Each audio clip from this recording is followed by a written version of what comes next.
એ દીકરાઓ એમ કે બાપુ તમે નવા મોજા પહેરો, પોતે ડોક્ટર બની ગયો.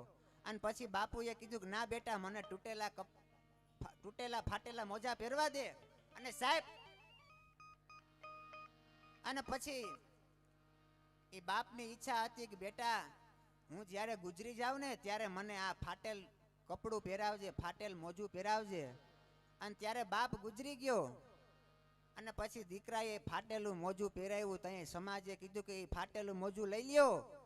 અને ત્યાં કીધું કે નહીં, મારા બાપુજીની છેલ્લી ઈચ્છા હતી.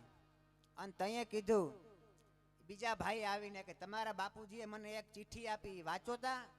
અને એ ચિઠ્ઠીમાં વાંચ્યું અને લખ્યું હતું કે બેટા, મેં તને ફાટેલું મોજું પહેરાવવા માટે શું કામ કીધું તું તને ખબર છે?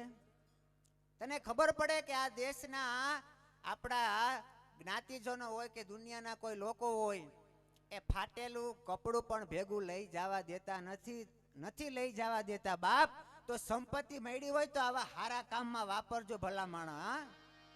એટલે કીધું છે કે સુકાણા એ હાડ પાડોશી ને બાળ ને મોઢે, એ મુઠ્ઠી સણ નાખતો જાજે,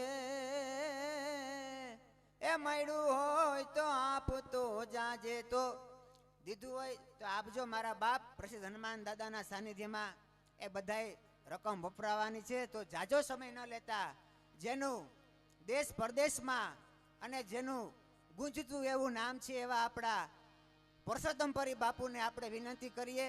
ગરવા ગણપતિ બાપાની વંદના લઈને આવે શ્રી પરસોત્તમપુરી બાપુ ગૌસ્વામી.